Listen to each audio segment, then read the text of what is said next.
make any announcements this morning, first thing like we've done before, and then we'll go around the table. We don't have as big a crowd as we've had in the past, and then we'll have Casey on. So a couple weeks ago, we did a bowl-a-thon here, and I want to encourage other nonprofits to do something like this because it sure was fun. And Thunderhead went out of their way to make things work. It was for the hospital, and Brenda's here for the hospital, and of course Marcy's here for Thunderhead. So I'm going to take it over to Mars. Thank you, Nancy. This was my left arm with this going on.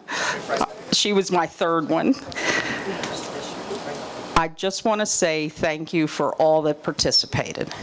In 2 hours' time, we raised $1,296.86 for you for hospital care. Thank you.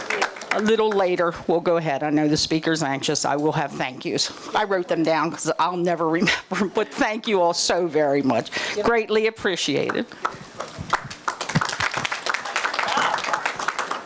That's all I can say is nice job, Marcy. You were fabulous. She put this together in a fairly short period of time.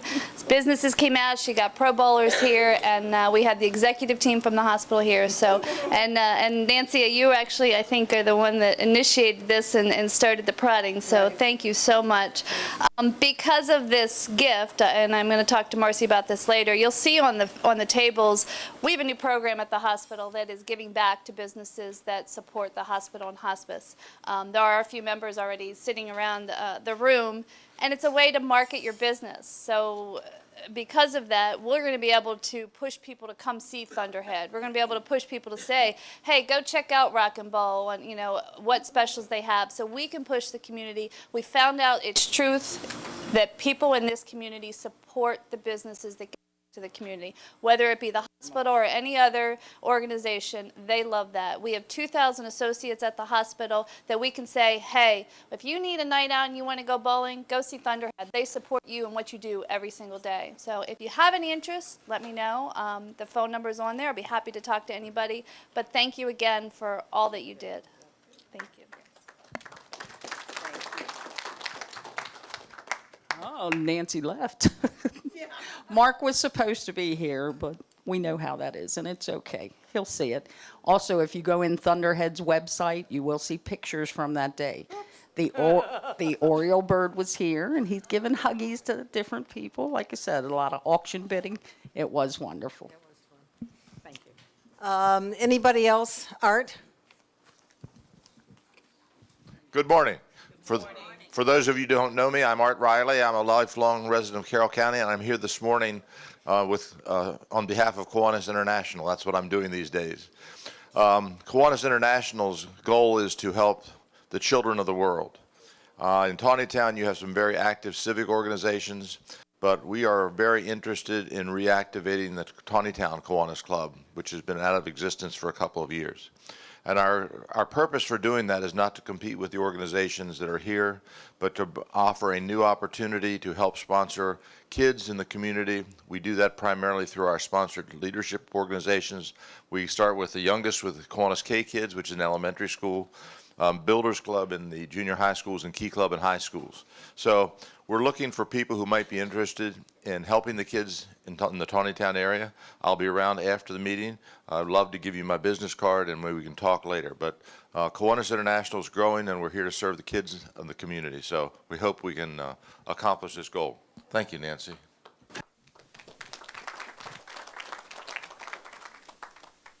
Okay, our Mayor, Jim McCarron. Good morning, everybody. It's good to see you all here today. It's a great day out there. I saw sun when I came in, but it looks like it's gone. So it's still there anyway. That's the main thing. Supposed to have a great weekend. Good to have everybody here. I just want to remind you of a couple things. First of all, primary elections are early this year. They started actually, early voting started yesterday, and it runs through the 19th. So I encourage you to make sure that you spend some time and cast your ballot for the folks that will affect our future for the next 4 years.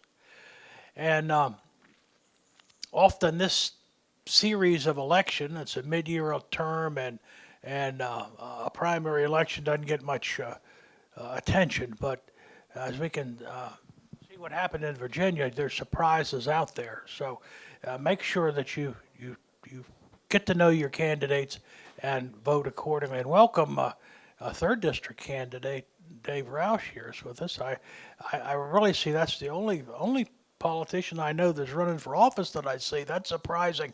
I figured they'd be pretty thick in here today, but Dave's got the stage to himself, so I'm sure he'll have some wisdom to share with us.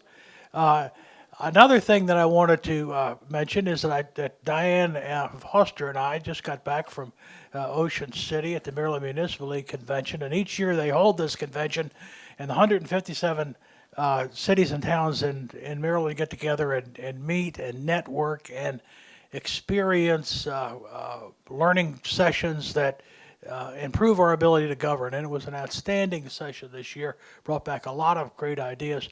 You'll be seeing some of those ideas come to fruition over the next few months. So I just wanted to mention what a highlight that was of my week. One more thing I want to mention is that there's a history contest going on. And this is open to all school-age children from kindergarten up to seniors in high school. And what we're trying to do is to create awareness of the rich history that the Taneytown area offers. Application forms can be turned in, or participation forms can be turned in up until the 29th of June. That date has been extended. We were going to cut it off yesterday or today, but we've decided to extend it to the end of the month. Downtown businesses are participating in this. You can get applications and the rules and kind of the guidelines and some factoids too that will help you along with your project. So if you have kids at home, make sure that they know about this. I know school gets out today, and I know that last thing the kids want to do is say, I'm not going to write a daggone essay on history. I just got out of school. What are you, crazy? But this is a fun thing. It's a fun thing because there's cash prizes, $100, $50, and $25 cash prizes. If this goes like we hope that it will go, we're going to expand it where we'll include scholarships maybe next year. But the purpose is to bring our community awareness of our rich history to the forefront. Each month each issue of the Taneytown Record, I've been including a little history question, and I invite the students to answer the question and win a gift card. And it's been a pretty exciting time. Usually by the time I know when the paper hits the doorstep, because I usually get an answer within a couple minutes of that. This month, however, I haven't got one. I haven't got a correct answer yet for the history question. The history question for this month, if you have kids at home or grandkids at home, encourage them to email me with the correct answer. They may win a gift card. The question is, during the war between the states, a Yankee general used Taneytown as its headquarters. If you know that answer, email me, and you're the first one in, you win a gift card. Students only, please. I've had a couple adults get it right, but I'm looking for the kids to get it right. So again, it's great to have you here. Good to have you here. We got the best carnival in Carroll County is now going on in Taneytown. So if you don't go to any carnivals, if you're not really a carnival person, the Taneytown Carnival is the one for you, because I think you'll enjoy it regardless of what your opinion on carnivals are. And if you're a carnival person, then I know you'll enjoy it because it's the best one around. So come see us at the carnival, and the 21st we have the Wine and Jazz Festival and Art Festival, all kinds of things going on the rest of the summer. So I'll start the mic here with Rick.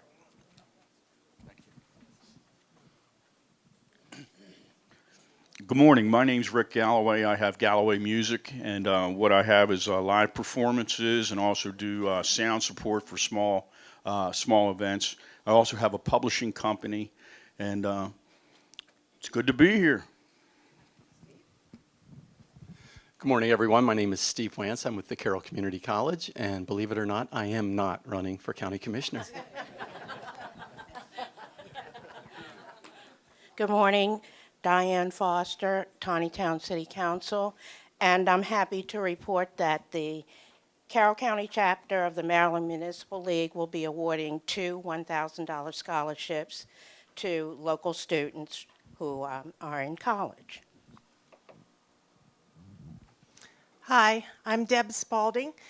I run a business in Emmitsburg, E Plus Copy Center and Promotions. We also publish a monthly newspaper, the Catoctin Banner.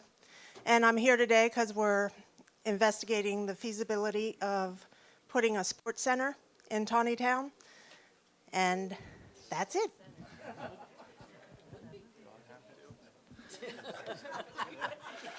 Hi, my name's Bill Kurtz. I'm the owner of KK Mold Design Machining, which is located out in Kemar, Maryland.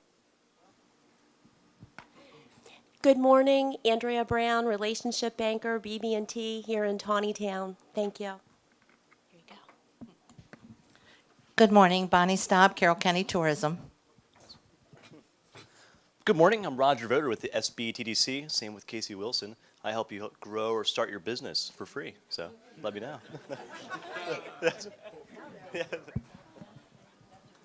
My name's Christopher Shipp. I'm with Buffalo Construction out of Manchester, Maryland. We do a lot of site work and site support for commercial and residential contractors, developers, and we also have a recycle facility that takes unwanted products like asphalt, concrete, and we turn it into mulch, crusher run, stuff like that. Hi, I'm Tracy Cousins. I'm the owner of Tutor Doctor in the Northern Maryland, which covers Montgomery, Frederick, and Carroll County. We are a one-on-one tutoring company that goes in-home for all ages and all subject areas. Good morning. My name is Joe. I'm a student athlete at Silver Oak Academy and employee at Wayne Chevrolet. Good morning. My name is Donovan Reed. I'm a Silver Future High School graduate. Job. Catherine Gamage, principal of Silver Oak. What we come to these actual events to make sure our guys get an opportunity to network. A lot of our students come from the urban cities, and we want to give them opportunities where they can get job skills. So if anyone have any type of volunteerism in their spirit, please come see me. And if you have anything that you can help employ our young men, we will be gratefully appreciative of it.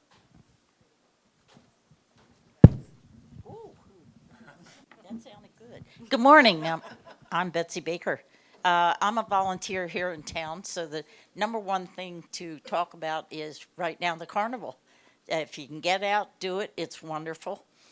Number two, the wine festival, which is the 21st, and we'll be having a wonderful time. We have, I think, 7 wineries, and lots of space, good music, and lots of shade this year. So come out and join us. And I volunteer at Silver Oak. I love it. Oh, goodness. Nate Watkins. I'm with Silver Oak Academy. I'm president of Student Government Association. Hi, folks. Casey Wilson. I'll be yakking at you in a minute. Hi, I'm Aaron Martin. I have my own business called Sign Doctor, where I do pretty much any kind of advertising, signs, and vehicle advertisement. Hi, Victoria Roten with AMR Jewelry Boutique. They're in downtown Westminster. I give myself notes because I have several different hats. We have a fundraising program, so if you're doing any silent auctions, come see me. We can have jewelry for you. Also, we have week-long shopping for 35% back to the organizations. Also, Rita's Closet, as you guys know, moved in with us. We are looking for some volunteers or someone looking for community service to tag some of the dresses. They've been able to move in, but they haven't had time to tag those dresses. So it's very easy to do. So guys, if you want to tag dresses, that's okay. We can help you. You don't have to try them on. It's okay. You just tag them. That's right. You guys do look good in high heel shoes. Also, we do jewelry making classes. So we do birthday parties, ladies' night out day, and also night, so bring a bottle of wine. We have the wine opener in the glasses, and we do the dishes. And if you haven't visited us in a while, I do have 50% off coupons. And we are different than the store that we have in the mall, because a lot of people are familiar with our mall. Totally different products. So Victoria with AMR Jewelry, we turn every day into extraordinary. Morning, I'm Dave Roush, County Commissioner. Morning, Mike Mason. I help people get SBA loans, Mason Commercial Capital. Thank you. Hi, I'm Bobby Jo Fout, and I own Freedom Farm out on Bullfrog Road, and we're now taking advance orders for our fall processing date, and we're a member of the Maryland Poultry Processing Group. Thank you. Good morning, Chris Ohanian. I own Infinity Global Travel here in Taneytown, full-service travel agency. I'm Peggy Soper with the Carroll County Chamber of Commerce, and this year we are celebrating our 90th anniversary of serving the business community. And we have some networking events coming up this summer. We've got one at the 26th with the Historical Society in Westminster, so I invite you to come and join us.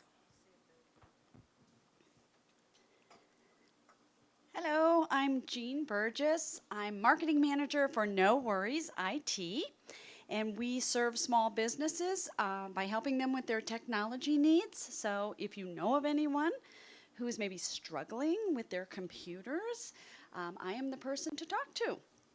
Have a great day. Hello, I'm Herb Martin. I'm a part owner of Sign Doctor, along with my son Aaron Martin, and we're out here trying to help business getting started and keep the cost down for them. I'm also have Martin's Appraisal Services. I'm a certified real estate appraiser as well. Good morning. My name is Daniel Forster.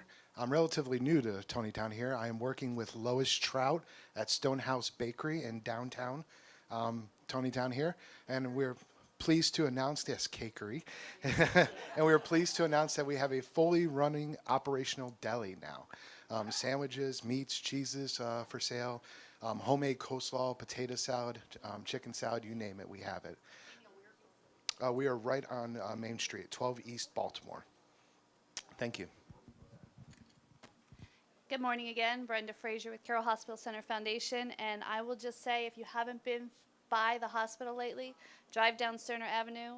It's a whole new scene. We've got the new cancer center, and we've got the new wellness center to be opened October 1st. So it's coming. Good morning, everyone. Happy Friday. My name is Anne Marie Parrish. I'm the new Community Outreach Consultant for IMA World Health, which stands for Interchurch Medical Assistance. We've been around since 1960, sending medical supplies to Africa and Haiti, and my focus is on safe motherhood kits. Every minute one woman dies from complications from childbirth. Our safe motherhood kits can drastically reduce that number. So if you're a church, nonprofit organization, or school who would like to help with safe motherhood kits, please contact me. Thank you. Hi, I'm Mimi Perez from Advanced Spray Foam and Coatings, but we do mostly spray foam insulation, so your new home, existing home, your business, your what we're getting into lately is farm buildings or outbuildings that need to be insulated. So we've got the products you need. It's an up-and-coming product. And our exciting news at Advanced Spray Foam is that my son just graduated from Carroll Community College with his business degree and is now joined us full-time working for us. So that's going to be so it truly is a family-owned business. It's my husband and I and my son, and my daughter does all our graphic design work. So we really are a small family-owned business right here in Westminster, and we would love to have your business. So remember, it's not too late to insulate. Good morning, and happy June 13th. Now, the 13th sometimes has different connotations, but for the students and the teachers of Carroll County, it's also an exciting day. I can remember when my last day of actually retiring for teacher. I was as excited as the kids were, but excited about ending my career as a teacher. But it was an enjoyable career. Three things real quickly. MREC, Marriage and Relationship Education Center, is sponsoring a golf tournament in August, but we're adding a unique feature this year. We're contacting fire departments in Carroll County in the vicinity about entering a team from their fire department. And then they'll compete against each other, but also compete in the golf tournament. And we'd like to award a special trophy to the fire department that has the lowest team score. So if you're a fire department member, or you can make up a fake, is there any police? No. Any fake fire department, you can set up your own team and call the firefighter 5 or some 4 in this case. But anyway, so I have brochures for those that might be interested. We have one former Baltimore Colt, Howard Stevens, who played in the 70s, is playing in the tournament. We're in contact with a few others. So that's my first hat. And the second hat is Date Night Carol will be coming up again in October. We did a date night program at the mall, the town mall in Westminster this past October. We're going to do one again this October, plus Four Seasons in Hampstead. We're going to do a special event. So if your business, church, whatever, would like to have a special date night event, contact me and we'll work with you on setting up an event where couples can come, spend some special time with each other, developing their relationship. So when that relationship is strong, the family grows stronger at the same time. Third, I'm also among many hats that I wear, I'm a part of the Old Line Statesman Barbershop Chorus. And we got a great event coming up on Sunday, June 22nd. If you like a fun event, something different, something unusual, we're doing the Pirates of Carroll County. You might scratch your head on that one. But anyway, we're doing that. And we're featuring such hit songs as I Only Have One Eye for You. So I'll leave that up to you to figure that out. And then our specialty song is going to be, What Do You Do with a Drunken Sailor? So like I say, it's a fun event, Sunday, June 22nd at the Community College. Thank you very much and have a great day.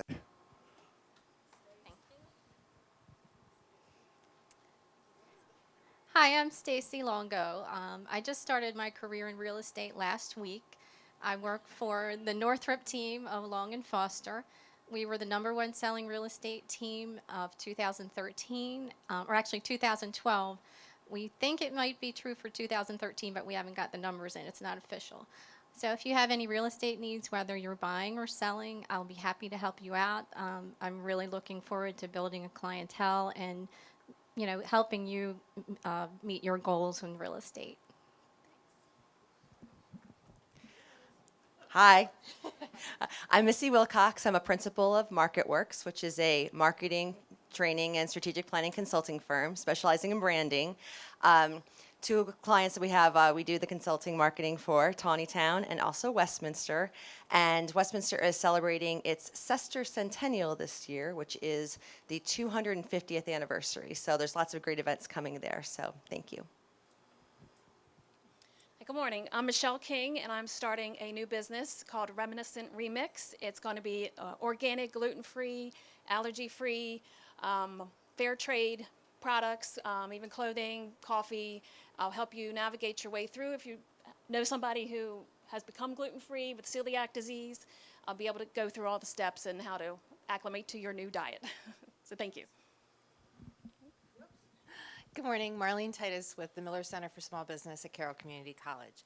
Look for our events coming up in the fall at carrolltraining.com. Art Riley with Kiwanis. I've already given you my commercial. Good morning. I'm Audrey Simoneau with the Community Foundation, and we've just finished a grueling week of scholarships. And by the time we finish with the ag things that happen in August, the end of July, we're going to hit $250,000 in scholarships this year. So it's amazing. Good morning, Keith Reed. Bill touched on it, but for anybody that doesn't think Friday the 13th is lucky, there's only supposed to be one this year. So you know, after you get through today, you have it in good shape. Residential and commercial real estate in Taneytown. And Melissa, the address that you're opening your business? Michelle. Oh, me. I'm sorry, Michelle. You didn't tell us where I'm sorry. It's 115 East Baltimore Street. Is that your building? No. Oh. I thought there was a point to that. Hi, I'm Linda Hine with Curves. We're right behind the bowling alley. Curves International is allowing us to have 2 specials going on right now, which is pretty rare. I'm excited about it. I passed around a flyer. If you're not interested yourself in going to Curves, maybe you have some family member or a friend who might be interested. It's not just a weight loss facility. We're there to help women to stay fit, which is kind of a big deal for most of us. Thank you very much. Good morning. I'm Kristen Barmoy with Hanover Land Services. We're your local surveyor and civil site engineer. And I'm also involved with the Junior Women's Club of Westminster, and we're gearing up for our big kids consignment sale the end of August. So if you're interested, see me. You will see flyers out shortly, but you can talk to me and I can get you the information. Thank you. Good morning, Janice Kispert, Rape Crisis Intervention Service of Carroll County, serving victims of sexual violence. We are born and bred Carroll County. We've been around for over 30 years. Thank you. Hello, I'm Laura Balker from The Merchandiser. I can help you market your business in the local community. Well, good morning and happy Friday the 13th. I happen to like Friday the 13th. I'm Cynthia, the manager at New Windsor State Bank here in Taneytown, and I also cover the office up in Hampstead, so you might see me on 140 flying back and forth. I just want to tell you it's great to be, I've missed a couple of these. It's great to see so many people out at this event. I want to switch hat. Well, the bank has a lot of great loans available, so come see me. If I'm not at that office, I'm up at the other office, so I can cover anywhere in between. So give me a call.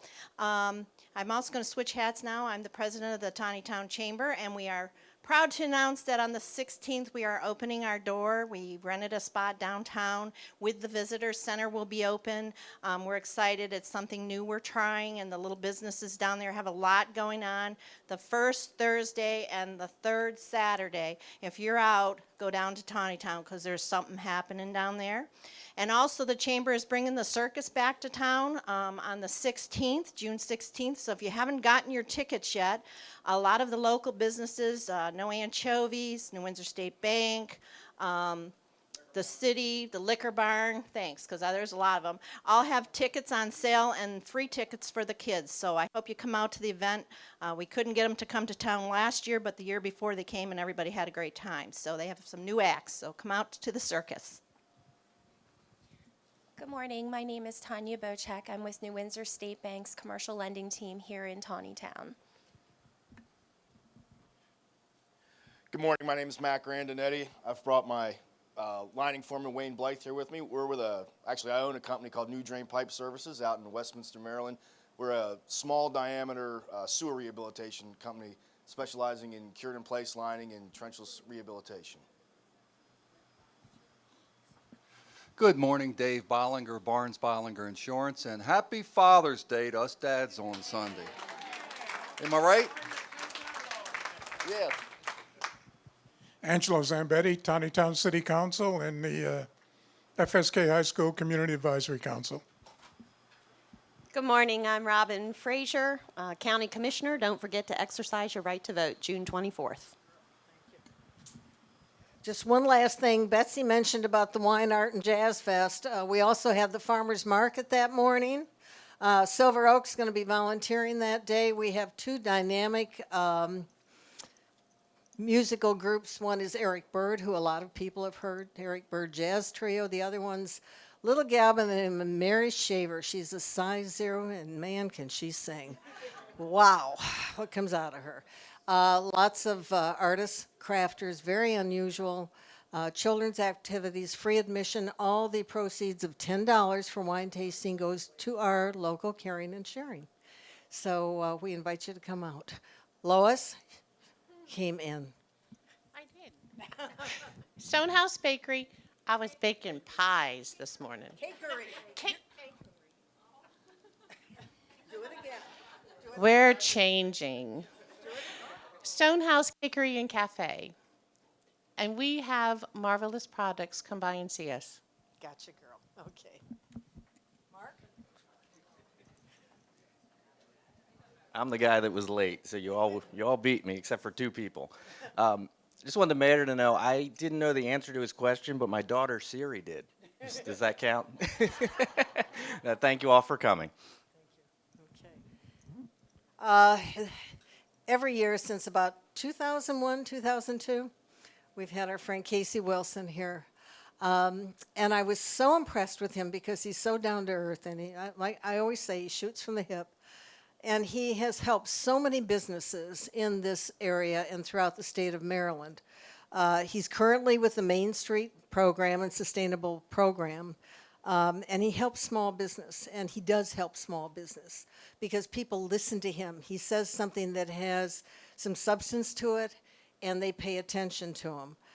He began his early experience working with 7 shoe stores, owning and operating 7 shoe stores, and acting as regional director for 13 optical shops.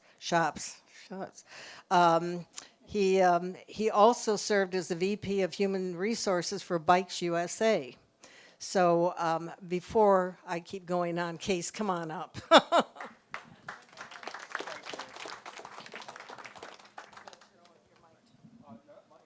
not Mike, you're using this. Yeah, sure. Yep. Good morning, everybody. As Nancy said, my name is Casey Wilson. I'm with the Small Business and Technology Development Center. I'm out of the University of Maryland, and I've been doing this about 14 years. I work with Roger, who's one of our local counselors up here. How many folks in the room have worked with the SBTDC before? Okay, a few hands go up. Nationwide organization, every state's got one. Federal dollars from the SBA come into every state. That's matched by local economic development dollars at the state level and the county level. And we do 2 things.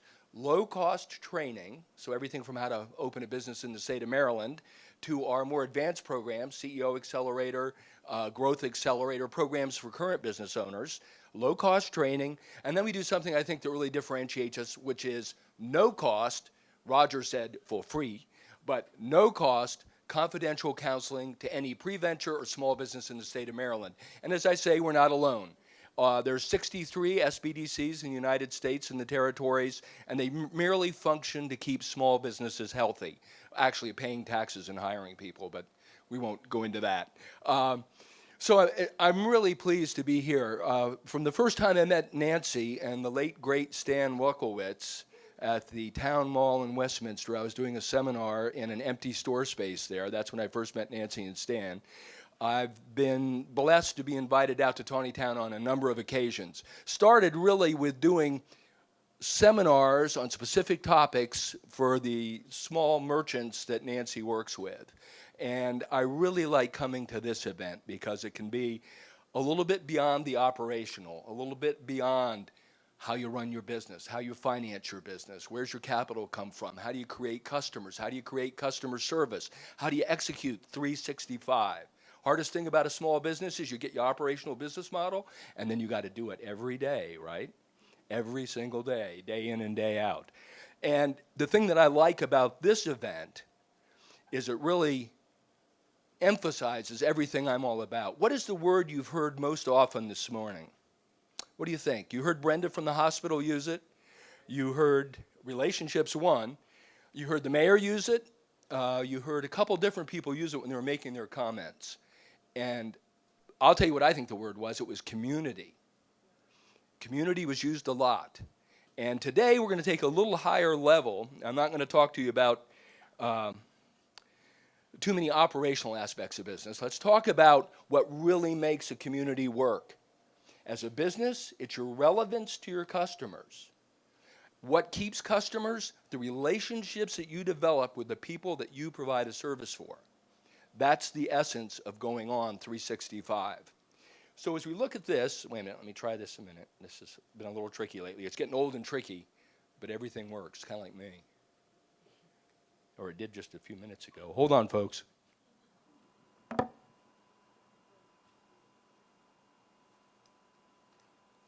I'm getting life here.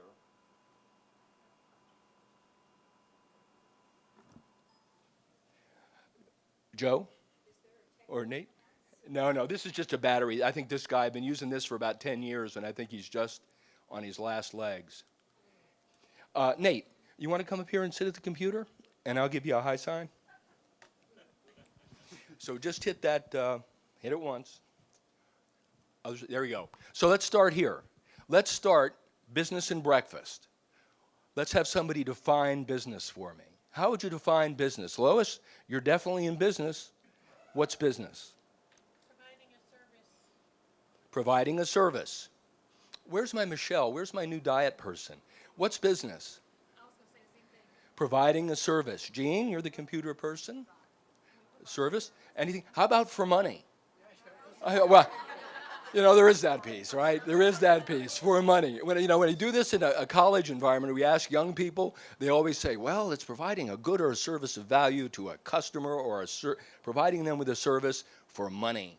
And Nancy gave you a little bit of my background, but where I really cut my teeth and had the most fun was with a company called Britches of Georgetown. I joined them in 1984. They had 20 stores. We opened up 55 stores in 3 years, got up to 110 stores, about $300 million a year in volume before we sold the company.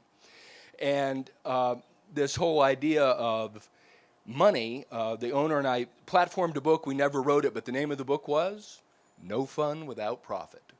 And some of you can probably can relate to that. So, all right, Nate, hit that. That's a definition I use. Simple definition of what is business. What is business? It's creating a customer. That's what business is. And this goes across the board. You heard our folks with fundraisers, community organizations, Silver Oaks Academy, people running for office. What are they really trying to do? They're trying to create a customer for what they provide. That's the essence of business. And I didn't make that up. That's from Peter Drucker, arguably the father of American management thought, correct? So let me ask you this question. If business is creating a customer, what's the most important thing to you? What's the most important thing to you? If business is creating a customer, making sure your customer's happy. And as you tailor your business model, what should be an important factor that you're thinking about? What is affecting your customer, the way they think, the way they make decisions, the way they spend money, how often they spend money, what do they spend money on, and what are their opportunities for spending money? That's what you as a business owner or a fundraiser or an event organizer or a marketer have to be thinking about. What's affecting these people? So let me ask you, as you people spend money and run your households and run your businesses, what's affecting you right now? What impacts the way you spend your money, the way you run your household, the way you raise your kids, what you spend money on? The economy. Anything more specific? Say again? Personal income. Your personal income. How's my business doing? So there's the macro, correct? Macro factors, what's going on in the economy.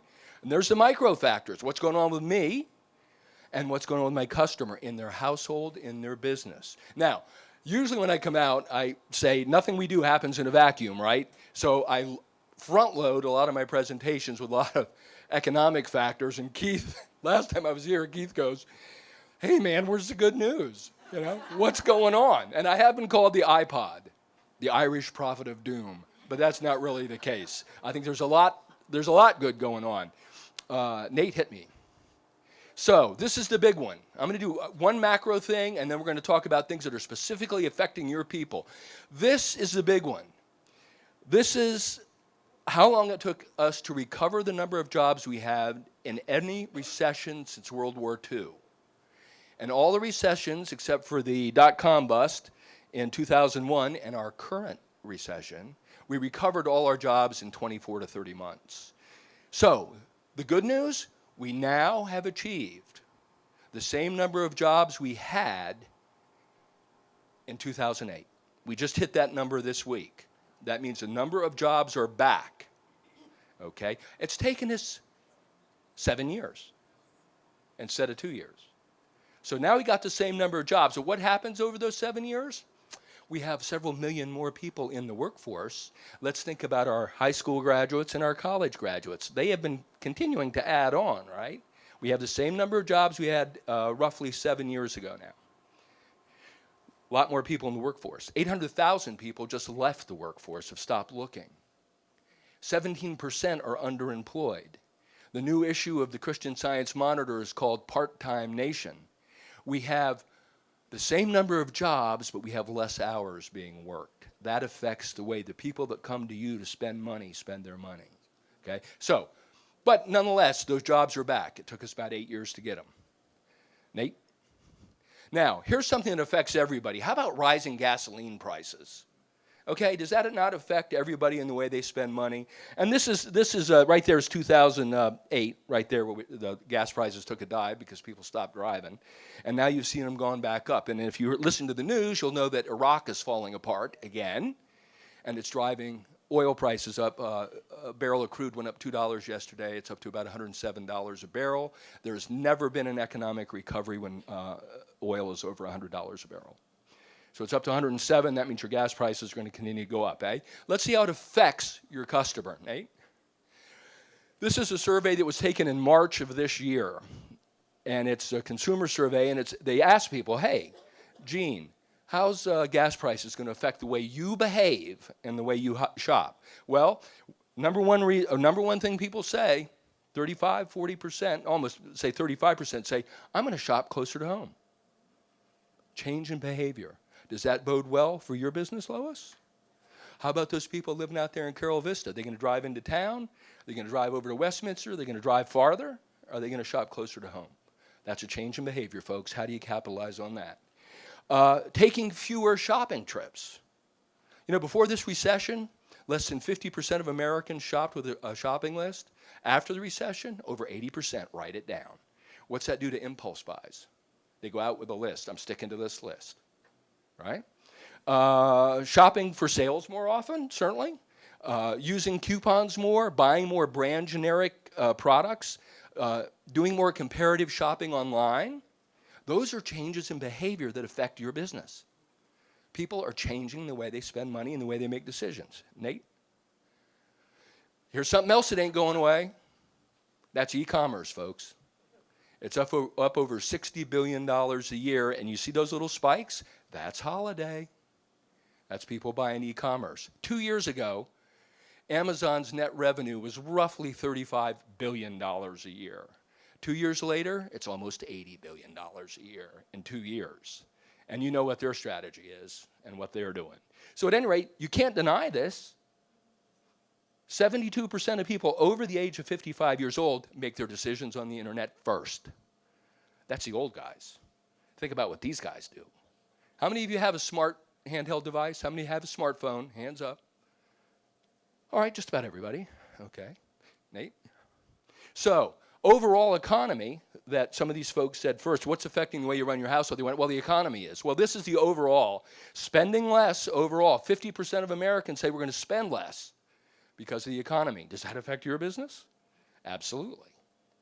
Absolutely. And then from there, shopping for sales, using coupons, dining out less frequently. Although the restaurant business did grow 3% last year, but it depends on where it grows. Fast casual, quick serve, fast food, that kind of thing.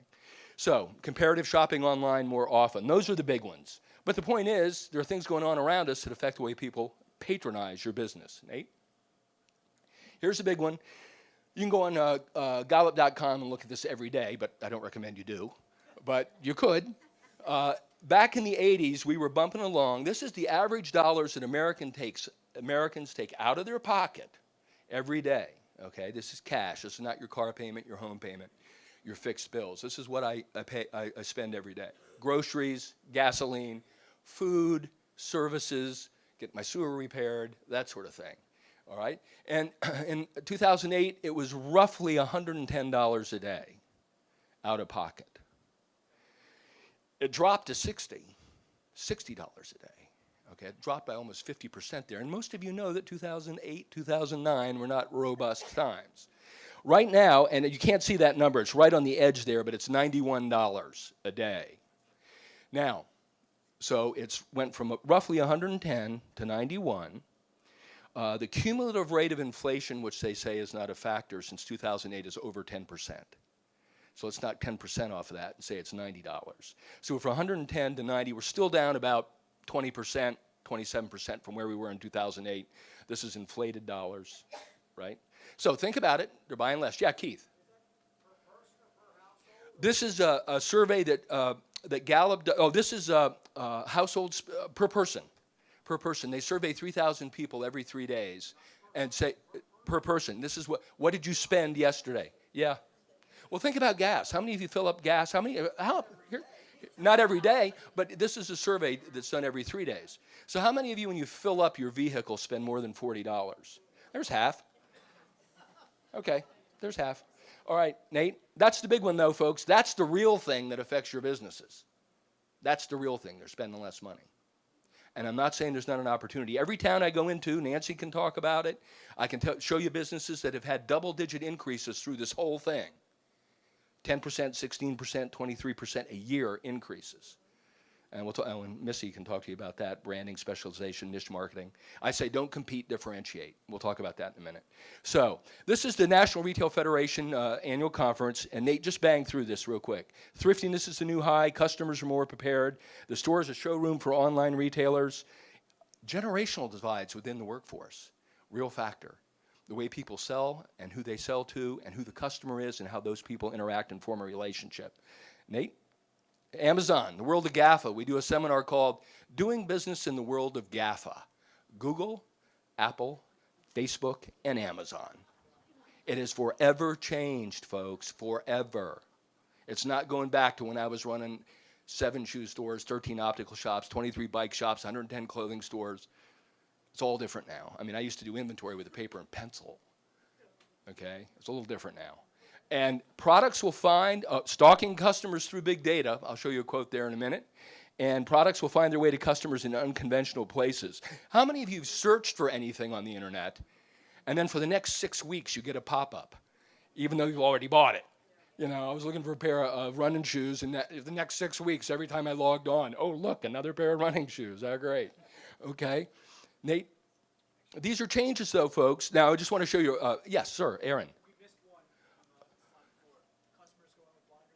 Oh, customers going with blinders on. You know, when I was teaching people to sell, first it's approach, approach. Hey, how you doing? How's everything today? And then it was a reapproach. Oh, those just came in. Now the customers come in with earbuds on looking at their screen. Hey, how you doing? They don't even hear you. But nonetheless, the other big factor there is that customers are now prepared than most salespeople on the floor. People are going to come into Michelle, and they may know more about gluten and gluten-free baking than Lois and Michelle combined, because they've spent 6 days researching it. So it's all true. Thanks. So the restaurant, I just want to show you this on restaurants real quick. It is still growing. I think retail and hard goods are suffering more than people who are busy eating out. They'll find some way to get their calories somewhere in an easy, convenient fashion. Go ahead, Nate. The big thing here is what's called, and Gene will know about this, outward-facing technology. How many of you have gone into a restaurant and ordered from the table on an iPad? Ever done that yet? Okay. How about, well, in fact, a lot of the retail businesses and restaurants I'm setting up now, it's just an iPad and a card swipe, and boom. You want me to email you your receipt? Sure. You know. Anybody been to an endomatic wine dispenser business yet? Oh, all right. There's our wine lady down there in the corner. Just opened one in Frederick called Viniculture. 30 bottles of wine, they stay fresh for 30 days. They're in a dispensing machine that's really high tech. You go in and put down $50 on a card. You look at the wines. You go, oh, here's a Chateau de Rothschild down here. You get choice of 3 pours, 2 ounce, 3 ounce, or 5. You take your card, you put it in, you go a 2 ounce pour for the Chateau de Rothschild. Oh, I just sampled a $200 bottle of wine. Go down to the other end of the Boone's Farm, you drink all night. And everything in between. But, I mean, the technology is changing so much in food service and everything we do. Go ahead, Nate. One third of people, customers, say they will use a mobile device. So what's happening is customers are saying, sure, I'll do that. I'll order from my table. I'll get my receipt emailed to me. I'll do it all on my handheld. You can do that now with mobile apps. You can get a cab ride with a mobile app. That's another topic. But nonetheless, the point here is that as consumers change, you as a business person cannot stand still. If it's creating a customer, it's how are they behaving, how are they doing their research, how are they making decisions, how are they pushing the button, and how are they spending the money. And it happens everywhere, folks. I was in West Virginia. Ford Foundation just funded the West Virginia University School of Journalism to do a mobile app for small towns, no matter how small. Don't think because you live in Taneytown or because you live in West Virginia, you don't use mobile internet web commerce. Everybody does. I look at this young guy over here, Aaron, I'll guarantee he's a lot different than his dad and the way he does things, the way he makes decisions, his attention span, what he wants from his job, lots of changes. Nate? These are the top 20 trends, by the way, in the restaurant business. Just pulled this off the National Restaurant Federation. It's not all technology. It's not all economy. People are changing their habits, fortunately for Michelle, because what we have here, number one trend, locally sourced meats and seafoods, very important for Maryland. Number one trend in the country for food. Number two trend, locally grown produce. So if I'm not mistaken, you folks are surrounded by agriculture. Okay. Number three, environmental sustainability is a trend in food now. People think about that. Is it your customer that's doing that or somebody else's customer that's doing that? Number four, healthy kids' meals. And number five, top trend, gluten-free cuisine. And that's in the country. So what we have here is a business that's going to open on Main Street, probably in Keith's building. And what she's saying is, just thought, I caught that, I thought maybe. But nonetheless, customers are behaving differently, and Michelle is saying, oh yeah, it's it's the fifth largest trend in food service. I'm opening a business. Okay? Incidentally, in fast food casual, you know what one of the top three trends is? Customers want the feeling that they're leaving having eaten more healthy. They want the perception that it's healthier. So that has, think of the implications for how you set up your restaurant and how you serve your food. I mean, they may take the calories in, but they want to walk out and say, boy, that was, I feel good today. I, saved my fitness program.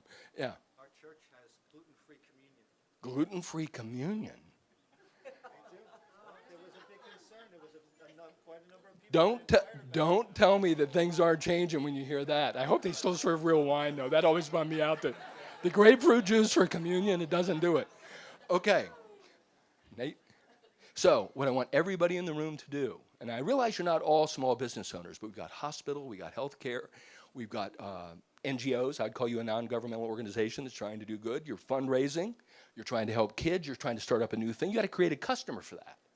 So I want everybody to think about their small business. Think differently about your business. Go back to the drawing board. Who's the customer, Nate? Here's a question from a book we use in our CEO Accelerator, E-Myth. Michael Gerber wrote the E-Myth Revisited. We use it in our CEO Accelerator, our Growth Accelerator programs. This is the question he asks, and this is what you need to be thinking about.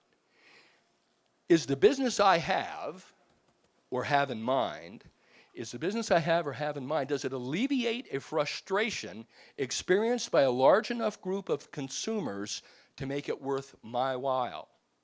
So is what I'm doing in the cakery and cafe, is this going to alleviate enough consumers in this geographic market for her to make it worth her while so that she can draw a salary? Oh, by the way, right now in the United States, only 50% of small business owners are drawing a salary.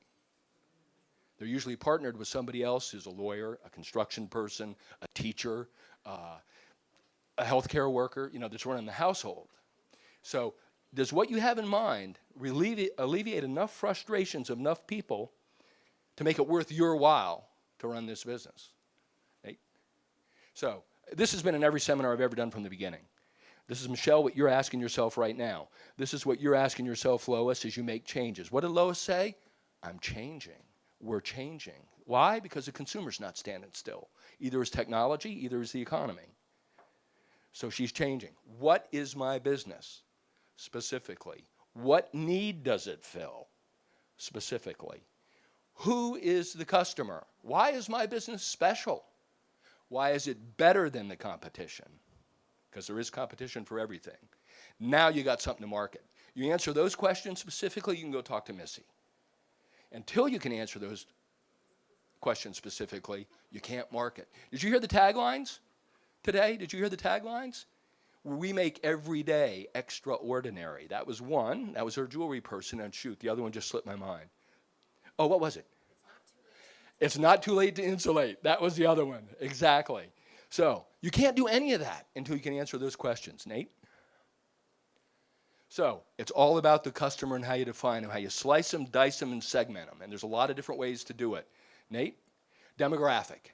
That's real easy. Let's look at Carol Vista. Empty nesters, couples, retired, steady income, nice standard of living, blah, blah, blah, blah, blah. There's 1,000 of them out there. That's just demographics, right? The behavior method. Most of you have heard me do my thing about, came out of the Harvard Business Review right at the start of the recession, how to market in a downturn. How does my customer behave? Do they slam on the brakes and stop spending? A lot of Latinos have, because who's the first person laid off? Construction, maintenance, landscaping, that sort of stuff. Are they pained but patient? That's where most of us are. Most of America's in pained and patient. It's getting better. It is getting better. But you know what? I don't need that new sofa. That sofa will last me another couple years. Pained but patient. Or comfortably well off, wealthy, the top 1%. I've got a couple of sisters who started in their home kitchen, got them space in a commercial kitchen. Now we've got them a built-out space in Old Town Alexandria. They sell $20,000 wedding cakes. And they say, give me that 1%.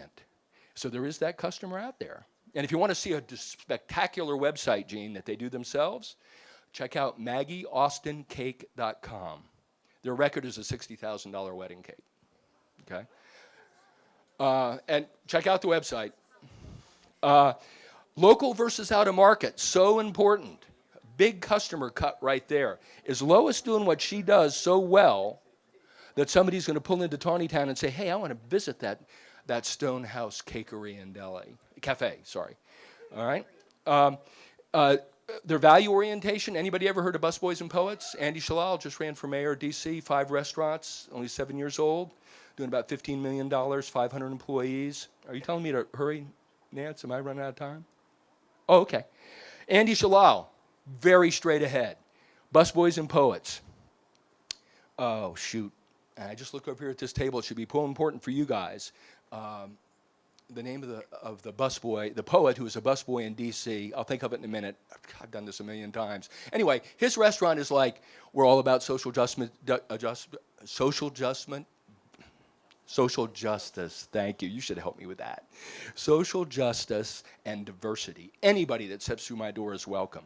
And they're very liberal, they're very left-wing, they're packed with people of all sorts. He says a statement. He says, oh yeah, I'm a restaurant, but I got an agenda. And that attracts customers who share those values. Sustainability interest, we already talked about that. There are many, many customers now who say, I'm a LOHAS. There's 244 million of them in this country that say lifestyles of health and sustainability. We look at insulation, we look at conservation, we look at health. That's the way I spend my money. That's a target market for you guys. I mean, you got 3 people sitting right here. And digital sophistication. How digitally sophisticated is your customer? Is it Aaron back there or Roger Voter, or is it me? Different types of people making different types of decisions. Nate? So, how many have been to a Trader Joe's? Okay, people know what Trader Joe's is? They drive their whole operation with one customer definition. One customer definition. It drives their product selection, packaging, and pricing, store merchandising, store layout, in-store signage, marketing, the website, and how they train their salespeople. Hit it, Nate. Unemployed college professor who drives an old Volvo. What does it tell you about how that guy behaves? He's smart, he's unemployed, he's on a budget, he's practical. If he finds something he likes, he'll stick with it if it works for him. Trader Joe's does twice the dollars per square foot of the food market industry and half the space with half the SKUs. Why? Because they know exactly what they're about and who they're going for. And if you don't like it, fine. Go shop at Whole Foods or the Safeway. But the Trader Joe's people are loyal, and they spend a lot of money. Next. Oh, and here's the real point, folks. As we talk about these things that I want you to think about, make no mistake about it. Things are changing faster than ever before. The technology, the interests, the communication. Each one of us gets about 5,000 advertising impacts a day. Things are changing dramatically. This is where you have to be.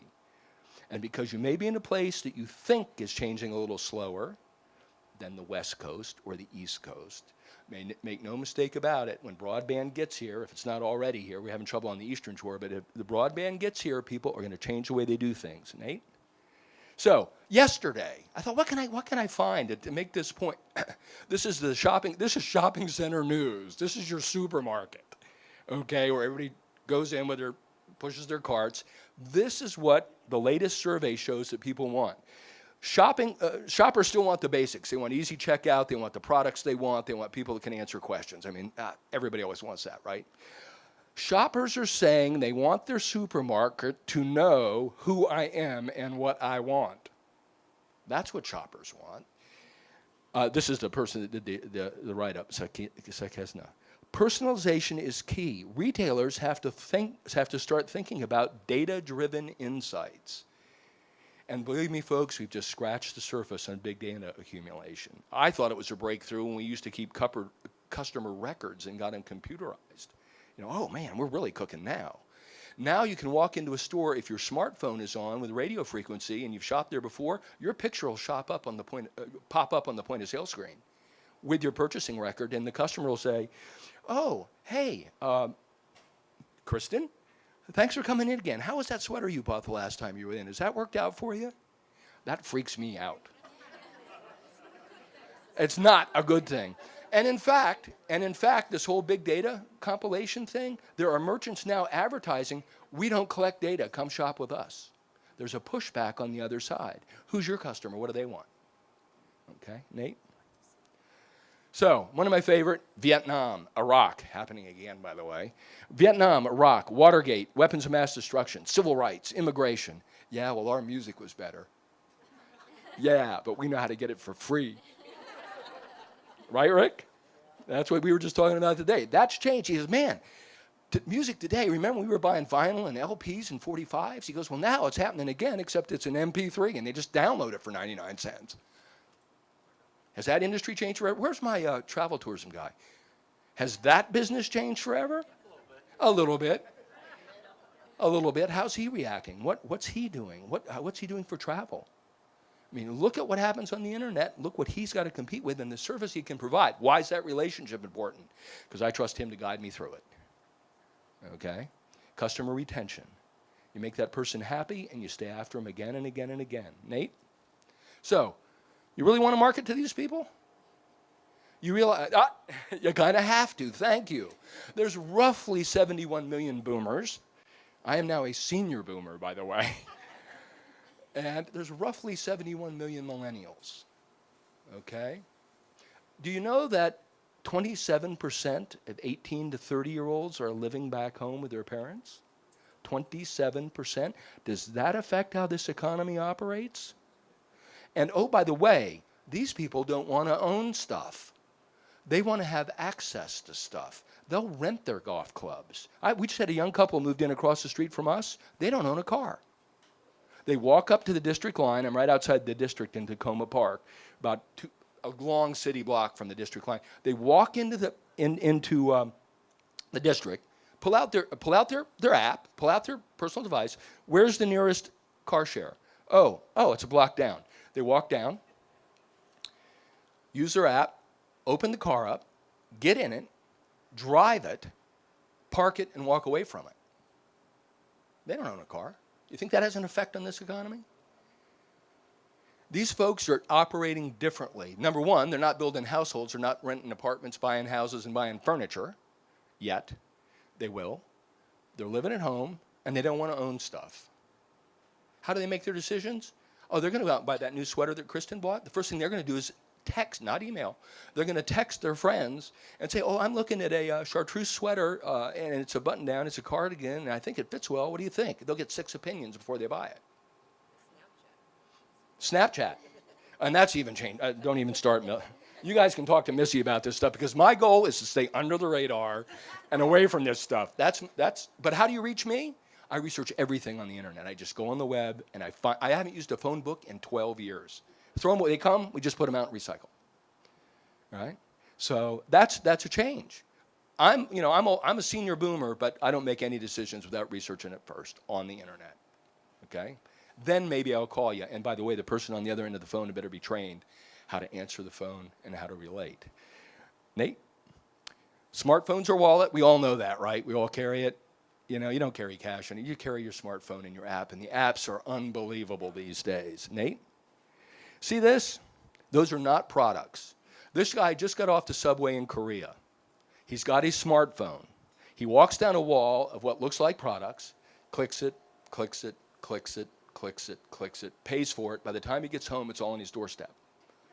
6-pack of beer, dozen eggs, loaf of bread. They're already doing this in New Jersey and New York. You'll get off the plane, you get into the airport, you'll get off the subway, you're on your way home, you'll decide, oh, that refrigerator was empty when I left on that trip that you set up. So here we go. By the time you get home, the groceries are on the doorstep and paid for.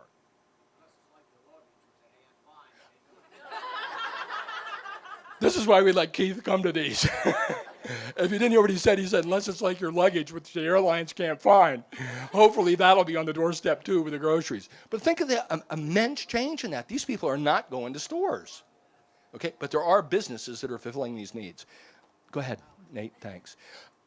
Have you heard of dynamic pricing? Does anybody know what that is?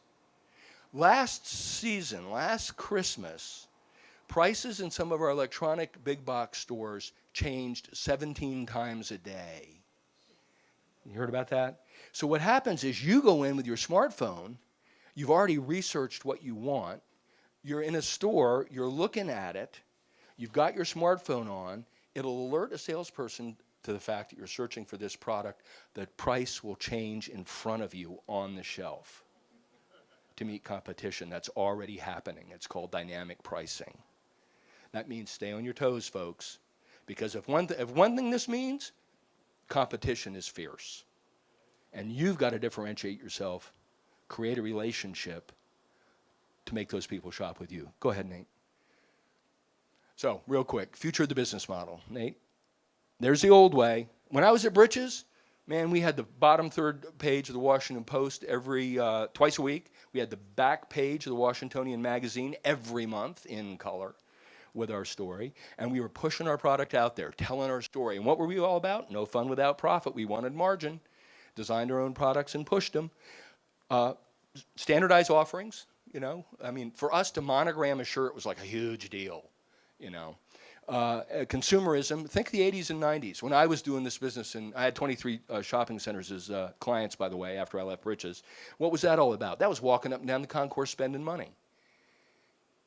That's what the 80s and 90s was about. Oh, golf clubs, shirts, sweaters, shoes, anything you want, people were spending freely. Those days are over. They research, they make decisions, they have lists, they fill their needs.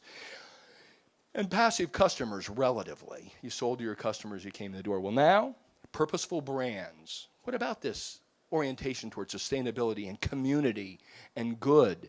What about local versus global? There's an unbelievable hybrid right now of people wanting to patronize you, but expecting that high-tech, cutting-edge product that may even come from Scandinavia. You know, if they want the hot, well, I just bought a septic system from Scandinavia, for heaven's sake. Sorry. Personalized. They want things personalized. You can go on a Nike website now and help them design their next shoe. I mean, this is just unbelievable. Or your shoe. And they want it on demand. This is the age of the customer. They want what they want, when they want it, how they want it, where they want it. And Amazon will do it for you. Wait until that drone comes over your house and lowers your, dozen eggs. Okay. People share and make. This is the millennial. I don't want to own it, but hey, you know what? I'll throw in. I just had a person approach me about buying a house with a group of people so they could all live there together. You know, it sounds like The Big Chill, actually, when you think back to it, if any of you remember that movie. Hey, why didn't we do that? Well, we didn't have any money. Oh. And empowered people. We're empowered customers. This is the change, folks. This is where your business model has to be. Nate? Now, we talked about the millennials. What about the gray market? This number, $2 trillion, fluctuates. I mean, I just read, and then once I had this slide up, did some more research, and I heard that the gray market, the 55 and over market's got about $3 trillion to spend. You got 1,000 of them living out in Carol Vista. Okay. Think about that customer, physically what they want, how they want to be reacted with, and I understand our boys at the young men at the Silver Oak Academy are being taught etiquette and how to deal with adults and how to introduce yourself and shake their hand and look them in the eye. Be polite and answer questions. Okay. Think about the gray market. They're different than Aaron over here, or Roger. Quick, connected with their friends on the phone, seeking advice, word of mouth on steroids via their phone, researching, short attention span. They want to be mentored. They want to learn new skills. They want to develop. They want to move fast. They want to change. They want frequency. That older customer comes in. They want that connection. They want information. and they want service. A little bit different. What's your business tailored to? Can it do both? Can it do both? Can you incorporate the entire spectrum of the market given what you're doing? Nate? Don't even have to talk about this. If you need help, see Gene, right? And let me say, 58% of small businesses still don't have a website. 58% of small businesses in this country still don't have a website. That's a problem. And Google offers a free service now. Maryland's partnered with them. Get your business online, Missy, for free. Google will partner with you. They'll act as the host. They'll act as the design agent. Now, Gene, this is competition for you. Oh, technology networking. You're off the hook on this. But, I mean, and Nancy, when I came into town last night, I was searching restaurants and whatnot. I mean, Taneytown could have a much stronger presence just with their eateries because it's a point of gravity. And you need a good website. It needs to convey what you're about. Nate? Amazing mobile stats.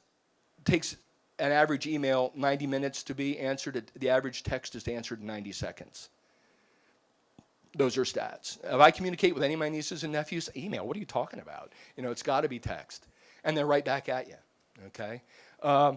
Mobile coupons get 10 times the redemption rate of paper coupons. Why? Because they have it in their hand. They walk in the store and they redeem it. And the one I like is, it's something 70% of all mobile searches. If somebody's looking at their handheld device, they'll pull the trigger on an action within an hour. And Jean's nodding her head. I mean, the people that are tech savvy know this. And 91% have their mobile device with them 24/7. So you sleep with it next to the bed. You know, it's companionship in a way, I guess. Nate? So, TripAdvisor, you need it. That's something I think every town should be involved in. Who do you think is the #1 rated restaurant in Ocean City? I just did this morning at 5 o'clock. Okay? Well, what's the #1 rated restaurant? You're traveling in Ocean City for the first time. You go to TripAdvisor. You put in restaurant. What comes up first? Phillips Crab House. Good. That would be a good guess. McDonald's. He's thinking. Okay. Dough Roller. Dumpsters, I thought maybe. Higgins, you know. Hit it, Nate. It's the popcorn shop. 375 restaurants. This comes up first.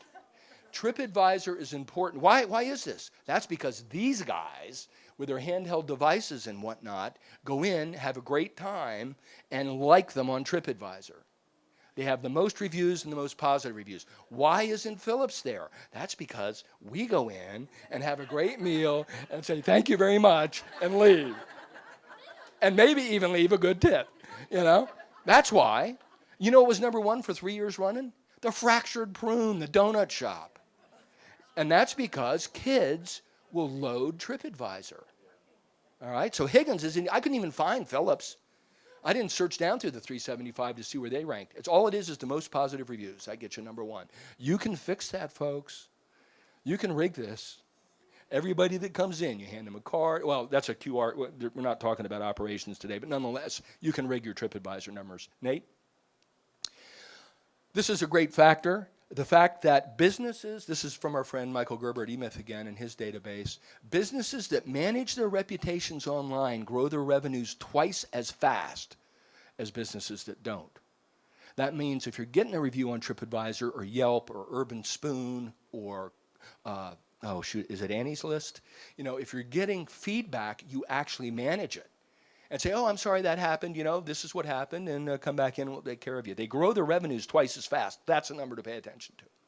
That's when you're managing your business online and responding to this online stuff. Next, Nate. This is something I'm using right now on the West Coast and here. It's called the Lineable. It's where all the businesses that have social media join together, selectively partner with each other, and then if I like Michelle, and she's partnered with Lois, it leverages our social media contacts. without giving up your address. So if she has 700 people and Lois has 2,000 people, now together they have 2,700 hits on social media, if that makes sense to you. I'm using it for construction mitigation intervention, where they go in and tear up a road, they get all the businesses to join together, and all their customers are informed about what's going on with the construction, where to park, how to get in, how to shop, what the hours are, that sort of stuff. Nate? Go ahead. That's how Alignable works. This is the good news. Our small independently owned businesses in our communities are reporting increasing revenues for the past 3 years running. Institute for Local Self-Reliance. What does that tell you about customer behavior? They like you guys. You heard Brenda say it about the hospital. That's the point. They like locally independent businesses, especially if you have that relationship and that affinity and you're relevant to what's important to them, which is the healthcare. And when we talk about the gray market, look at the development that's gone on here, catered to that older market. Nancy was telling me health services moving into the mall, different clinics, different jobs being brought in to meet the needs of that gray market. You have to constantly think about the changing customer base. Nate? Buy local. The other thing here is that businesses that are involved in an active buy local program increase revenues about 5% higher and at a quicker rate than businesses that are not involved in buy local. These people in this community like you. Stress it. Buy local. Keep us healthy. We'll take care of you. We've got the relationships. We'll know who you are. We're not a drone dropping the product on your front steps. We'll help you solve your problems. Nate? There's the increase in revenue. Nate? And lots of things going on, folks. The thing that I'm involved in is with these organizations nationwide that are stressing community economies. This is the Democracy Collaborative that's right off the campus of the University of Maryland. What they've done is gone out into local neighborhoods. They've looked at the hospitals, the schools, the universities, and they get those people to source goods from the local businesses. I mean, it's huge. It's turned Cleveland around by having University Park in Cleveland buy from the local people. And they've been established businesses locally to take care of them. Go ahead, Nate. Institute for Local Self-Reliance, that's where a lot of the data comes from if you want to look at data for small businesses and how revenues are doing. Nate? American Independent Business Alliance is a real moving force in buy local. They provide free materials, and I'm proud to say they're in Bozeman, Montana, where my great-grandfather, after the war between the states, Jim, took the first wagon train in 1867, opened the first store and the first bank in Bozeman, Montana. And this is where they're located, and they're all about that. Local business owners, community capital. You met your local bankers here today. Nate? Bally, Business Alliance for Local Livable Economies, are just having their national conference as we speak right now out in Wisconsin. Check that video out if you want to see a good video about buying local. It's only 2 minutes long. B-A-L-L-E. Go ahead, Nate. Elevator speech. We're going to end with this, folks. Heard a lot of elevator speeches here today, didn't we? Everybody got their chance to say, this is what I do. I didn't hear one, Michelle, this is where I thought you might be going. But I didn't, this is my format for an elevator speech. The name of the business, who you are, what are customers thinking about? So if I was going to do the sign business, and I'll do Michelle in a minute, my name's Aaron, I own the Sign Doctor. Today, many small businesses are budget conscious, but understand the importance of having a visible signage presence in their community, and are also looking for collateral material to go with that signage. They can come to Sign Doctor. We do it all at an affordable price and stay behind them to keep their signage current with what's going on seasonally, something like that, right? What's what the customer wants. Today, the fifth largest, my name's Michelle, I own Gluten-Free Gourmet.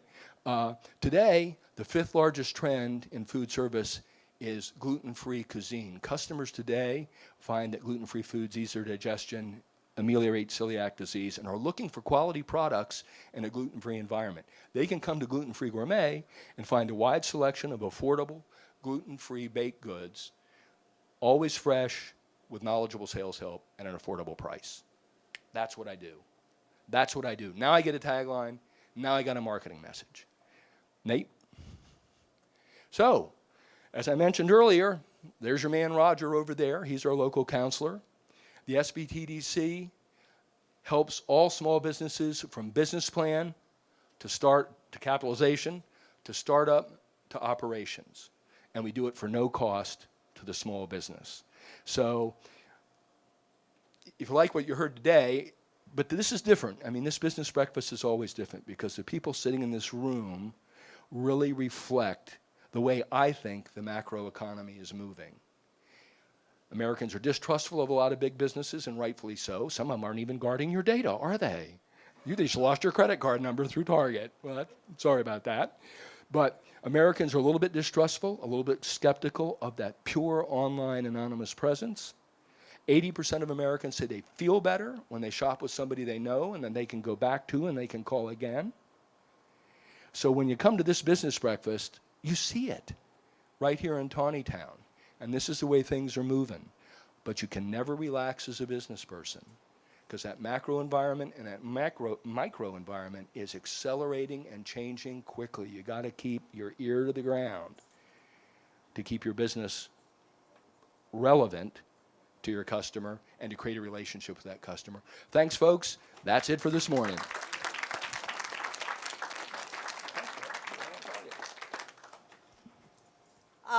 Anybody learn anything today?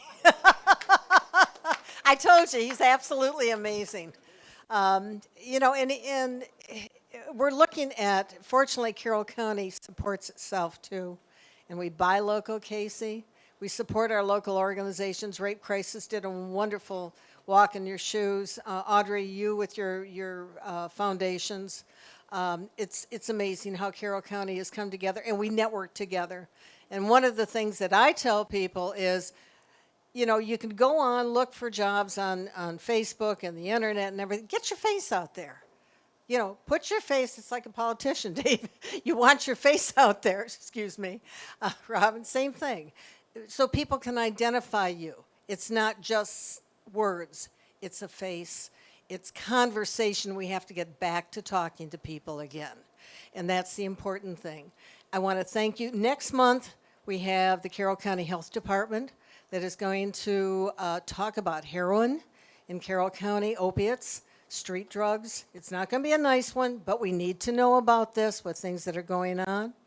Then in August, we have the Department of Corrections doing threat alert.